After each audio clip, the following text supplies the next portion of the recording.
വടകര മണ്ഡലം NDA സ്ഥാനാർത്ഥി K ദിലീപിന്റെ തിരഞ്ഞെടുപ്പ് പ്രചരണാർത്ഥം ഓർക്കാട്ടേരിയിൽ റോഡ് ഷോ നടത്തി. BJP ദേശീയ ഉപാധ്യക്ഷൻ AP അബ്ദുള്ളക്കുട്ടി പരിപാടിയിൽ പങ്കെടുത്തു. കച്ചേരി മൈതാനിയിൽ നടന്ന പൊതുസമ്മേളനം AP അബ്ദുള്ളക്കുട്ടി ഉദ്ഘാടനം ചെയ്തു. തെരഞ്ഞെടുപ്പ് ഫലം വന്നാൽ ഒരു തൂക്ക് അസംബ്ലി ആയിരിക്കും, ഒരു ആർക്കും ഭൂരിപക്ഷമില്ലാത്ത ഒരു അസംബ്ലി ആയിരിക്കും എന്നുള്ളതാണ് ഒരു നിരീക്ഷണം. അതിന് അവരെല്ലാം പ്രധാന കാരണമായി പറയുന്നത് BJP ഒരു വലിയ ശക്തിയായി കുതിച്ചു വളർന്ന് വന്നുകൊണ്ടിരിക്കുകയാണ് എന്നുള്ളതാണ്. അങ്ങനെയാണെങ്കിൽ ഞാൻ ഉറപ്പിച്ചു പറയുന്നു, മെയ് 4-ന് ശേഷം കേരളത്തിൽ ആര് മുഖ്യമന്ത്രിയാവണമെന്ന് തീരുമാനിക്കുന്നത് ഭാരതീയ ജനതാ പാർട്ടി ആയിരിക്കും. 24-ൽ ഞങ്ങൾക്കൊരു MP ഉണ്ടായി, തൃശ്ശൂരിൽ നിന്ന് സുരേഷ് ഗോപി. ഞങ്ങൾക്ക് 25-ൽ തിരുവനന്തപുരത്ത് മേയറുണ്ടായി, നമ്മുടെ പ്രിയങ്കരനായ VV രാജേഷ്. അതെ, ഞങ്ങൾ പറയുന്നു, ഈ 26-ൽ കേരളത്തിൽ ആര് CM ആവണമെന്ന് തീരുമാനിക്കത്തക്ക ശക്തിയായി നരേന്ദ്രമോദിയുടെ ടീം കേരളത്തിൽ ശക്തിപ്പെടും.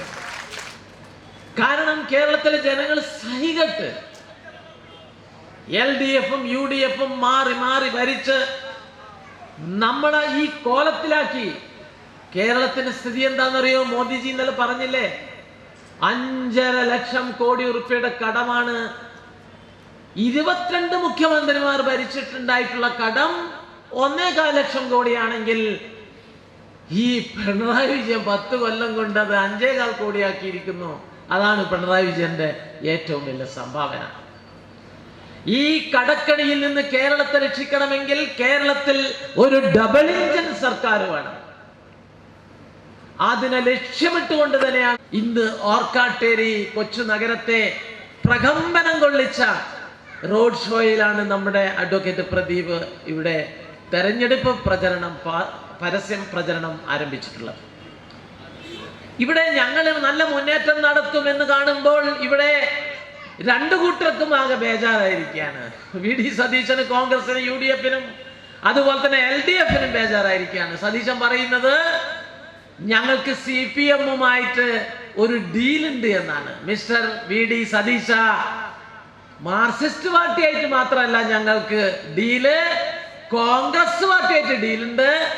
അതിനകത്തെ സാധാരണ ജനങ്ങളുമായിട്ടാണ് ഞങ്ങൾക്ക് ഡീല്. അവര് രഹസ്യമായി തങ്ക താമര അടയാളത്തിൽ വോട്ട് ചെയ്യുന്ന ഒരു ഡീലാണ് ഞങ്ങൾ ഉണ്ടാക്കിയിട്ടുള്ളത്. CPM-നെ നിങ്ങളെ ജാഥക്ക് സ്ക്വാഡ് പ്രവർത്തനത്തിൽ വരുന്നവർ പോലും രഹസ്യമായി താമര അടയാളത്തിൽ വോട്ട് ചെയ്യുന്ന ഒരു തെരഞ്ഞെടുപ്പായിരിക്കും ഇത്.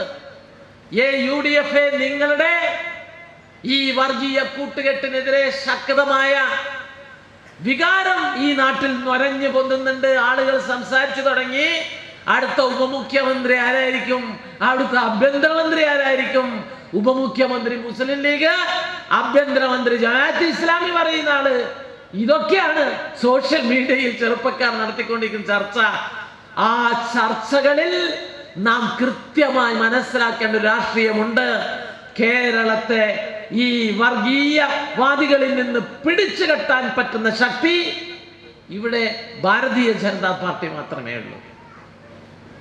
ഇപ്പോൾ പിണറായി വിജയൻ ഈ തെരഞ്ഞെടുപ്പിൽ ഒരു കൗതുകരമായ ചുമരെഴുത്തുമായി വന്നിട്ടിരിക്കുകയാണ്. LDF അല്ലാതെ മറ്റാരുണ്ട്? ശരിയാണ്, എല്ലാം ശരിയാക്കുമെന്ന് പറഞ്ഞ് ആളെ പറ്റിച്ചത് LDF അല്ലാതെ മറ്റാരുണ്ട് എന്നാണ് ജനങ്ങൾ തിരിച്ചു ചോദിക്കുന്നത്. നാണുണ്ട് ഇമാതിരി മുദ്രാവാക്യം എഴുതാൻ? ഇവിടെ ജനങ്ങൾ പറയുന്നത്, ഈ അമ്പലമുറ്റത്ത് നിന്നാണ് ഞാൻ പറയുന്നത്, ജനങ്ങൾ പറയുന്നത് ശബരിമല പൊന്ന് കട്ടത് LDF അല്ലാതെ മറ്റാരുണ്ട് എന്നാണ് പറയുന്നത്. യഥാർത്ഥത്തിൽ ഇവരുടെ ഈ മുദ്രാവാക്യം തിരിഞ്ഞു കുത്താണ്. ഇവർ ജനങ്ങളിൽ നിന്ന് പൂർണ്ണമായി CPM ഒറ്റപ്പെട്ടിരിക്കുന്നു.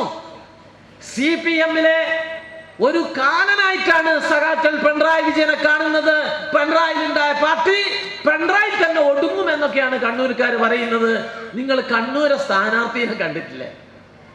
ആ പയ്യന്നൂർ ഒരു സ്ഥാനാർത്ഥിയുണ്ട്, CPM-ലെ രക്തസാക്ഷി കുടുംബത്തിലെ, കേരളത്തിലെ രക്തസാക്ഷി കുടുംബത്തിലെ ഒരു ബന്ധുക്കളും ഇവർക്ക് വോട്ട് ചെയ്യില്ല. രക്തസാക്ഷി ഫണ്ട് പിരിച്ച് കട്ട ഒരാളാണ് അവിടെ സ്ഥാനാർത്ഥിയായി നിർത്തിയിരിക്കുന്നത്. അതിനെതിരെ CPM-നകത്ത് നിന്ന് തന്നെ ഒരു മുതിർന്ന നേതാവ് അവലായി മത്സരിക്കുന്നു. ഇതാണ് പയ്യന്നൂരിൽ. ഇനി തളിപ്പറമ്പ് വന്നാലോ ഗോവിന്ദൻ മാഷ കെട്ടിയോളാണ് അവിടുത്തെ സ്ഥാനാർത്ഥി. ഗോവിന്ദൻ മാഷ കുറ്റപ്പെടുത്തിയിട്ട് കാര്യമില്ല. മുഖ്യമന്ത്രി പിണറായി വിജയൻ മരുമോന ഇങ്ങനെ കയറ്റി കൊണ്ടുവരുമ്പോൾ അദ്ദേഹം വിചാരിച്ച എന്നാ പിന്നെ എന്റെ കെട്ടിയോളും ആയിക്കോട്ടെ എന്ന്. അങ്ങനെ അതിനെതിരെ CPM-ന്റെ ജില്ലാ സെക്രട്ടേറിയറ്റിനകത്തുള്ള ഗോവിന്ദൻ മാഷ്, TK ഗോവിന്ദൻ മാഷ് അവിടെ സ്ഥാനാർത്ഥിയായി എന്നുള്ളത് കണ്ണൂർ ജില്ലയിലെ CPM നേതൃത്വത്തെ ഞെട്ടിച്ചിരിക്കുകയാണ്. കണ്ണൂരിൽ പൊട്ടിയത് ബോംബല്ല, ബാലിസ്റ്റിക് മിസൈലാണ്. ഇതാണ് CPM-ന്റെ സ്ഥിതി. ഇനി നിങ്ങളുടെ ഈ മണ്ഡലത്തിന്റെ തൊട്ടടുത്തുള്ള, വടകര മണ്ഡലത്തിന് തൊട്ടടുത്തുള്ള തലശ്ശേരിയിലെ സ്ഥാനാർത്ഥിനെ കണ്ടാൽ നിങ്ങൾ കണ്ണ് തള്ളിപ്പോവും. കാരായി രാജൻ. ആരാ രാജൻ?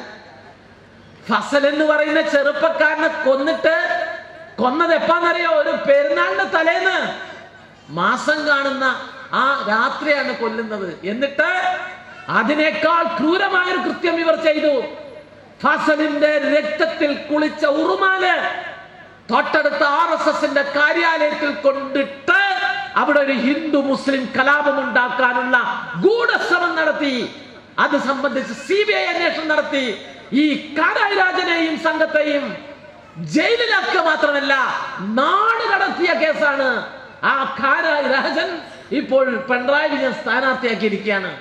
എന്താണ് CPM-ന് പറ്റിയത്? ഈ പിണറായി വിജയൻ അത്തും വിത്തുമായോ എന്ന് തോന്നിപ്പോകും അദ്ദേഹത്തിന്റെ ഓരോ തീരുമാനങ്ങൾ കാണുമ്പോൾ.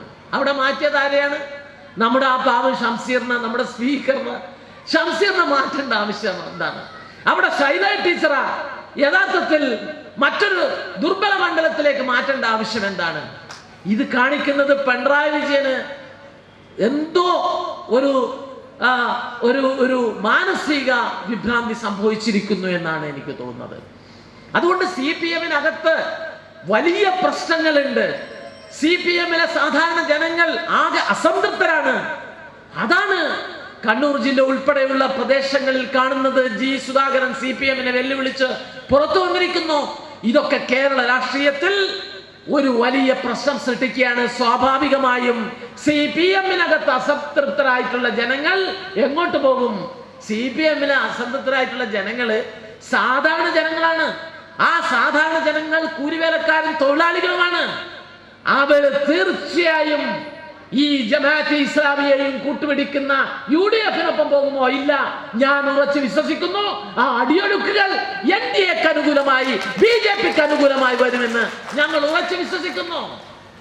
നിന്ന് പെട്രോളിന്റെയും ഡീസലിന്റെയും ഗ്യാസിന്റെ വില കുത്തയുയർന്നുകൊണ്ടിരിക്കുമ്പോൾ അമേരിക്കയിൽ ഉയർന്നു, പാകിസ്ഥാൻ ഉയർന്നു, ലോകത്തെ എല്ലാ രാജ്യവും വർദ്ധിപ്പിച്ചപ്പോൾ നരേന്ദ്രമോദി മാജിക്, അദ്ദേഹം പെട്രോളിന്റെയും ഡീസലിന്റെയും എക്സൈസ് ഡ്യൂട്ടി കുറച്ചിരിക്കുന്നു.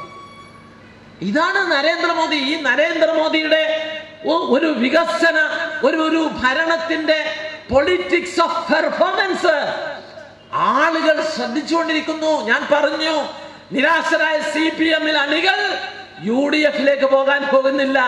ആ രാഹുൽ ഗാന്ധിന്റെ പ്രസംഗവും പ്രവർത്തനവും കണ്ട ആരെങ്കിലും അങ്ങോട്ട് പോവോ?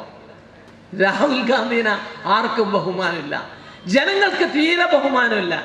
അദ്ദേഹം ഇന്ത്യക്കെതിരായിട്ടാണ്, ഇന്ത്യയുടെ ശത്രുവിനെ പോലെയാണ് അദ്ദേഹം പ്രസംഗിച്ചുകൊണ്ടിരിക്കുന്നതും പെരുമാറിക്കൊണ്ടിരിക്കുന്നതും. പ്രത്യേകിച്ച് വിദേശ രാജ്യങ്ങളിൽ പോയി ഇന്ത്യക്കെതിരെ ഏറ്റവും അസംബന്ധമായ പ്രചരണങ്ങൾ നടത്തിക്കൊണ്ടിരിക്കുകയാണ്.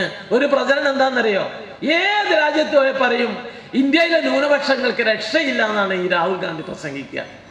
എന്റെ രാഹുൽ ഗാന്ധി, ലോകത്തിൽ ഇതുപോലെ പ്രത്യേകിച്ച് ന്യൂനപക്ഷ സമുദായത്തിൽപ്പെട്ടവർ, പ്രത്യേകിച്ച് മുസ്ലിങ്ങൾക്ക് ഇത്രമാത്രം സ്വാതന്ത്ര്യമുള്ള രാജ്യം ഹജ്ജ് കമ്മിറ്റി ചെയർമാൻ എന്ന നിലയിൽ ഞാൻ പറയട്ടെ, ലോകത്തൊരു സ്ഥലത്തുമില്ല. ഇന്ത്യയിലാണ് ഏറ്റവും കൂടുതൽ സ്വാതന്ത്ര്യമുള്ളത്. ഒരു കൃഷിക്കാരന്റെ അക്കൗണ്ടിൽ 44,000 രൂപ വന്നിട്ടുണ്ട്. മിസ്റ്റർ പിണറായി വിജയൻ, നിങ്ങളെ ഞൊണ്ണ പെൻഷൻ അല്ല ഇവിടെ നടക്കുന്ന നരേന്ദ്രമോദിയുടെ കൃഷി സമ്മാൻ നിധി.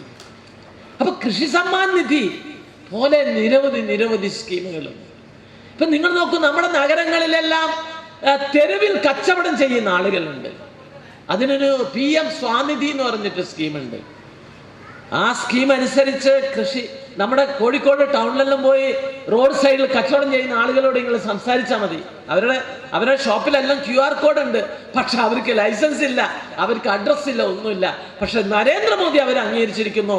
അവർക്ക് ലോണുണ്ട്, 10,000 കൊടുക്കും, അത് കൃത്യമായി അടച്ചാൽ പിന്നെ 20,000 കൊടുക്കും, 30,000 കൊടുക്കും, അങ്ങനെ 1 ലക്ഷം വരെ വാങ്ങിയ ഒരു തട്ടുകടക്കാരനെ ഞാൻ വടകരെ കണ്ടിരുന്നു.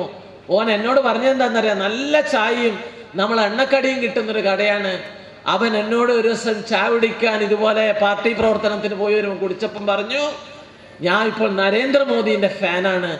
അപ്പോൾ എന്നോട് പറഞ്ഞു, ഇങ്ങനെ മോദീൻ്റെ തട്ടുകടക്കാർക്ക് കിട്ടുന്ന ലോൺ എനിക്ക് കിട്ടി, അതെനിക്ക് വലിയ ആശ്വാസമായി, എൻ്റെ കുടുംബത്തിന് ആശ്വാസമായി, എൻ്റെ കുടുംബം ഇപ്പോൾ നരേന്ദ്രമോദിയുടെ ഫാനാണ് എന്ന് ആ മുസ്ലിം ചെറുപ്പക്കാരൻ പറഞ്ഞു. ഇപ്പൊ ഞാൻ പറഞ്ഞു, എന്നാ മോദീന്റെ ഒരു ചിത്രം നിങ്ങളെ ഈ തട്ടുകടക്ക് ഒട്ടിക്കണം. അപ്പം പറഞ്ഞു, ചിലപ്പോൾ അങ്ങനെ ഒട്ടിച്ചാൽ നിങ്ങൾക്ക് നമ്മളെ നാട്ടുകാരെ അറിയാലോ, ചിലപ്പോൾ ഈ കട പൂട്ടിപ്പോകും.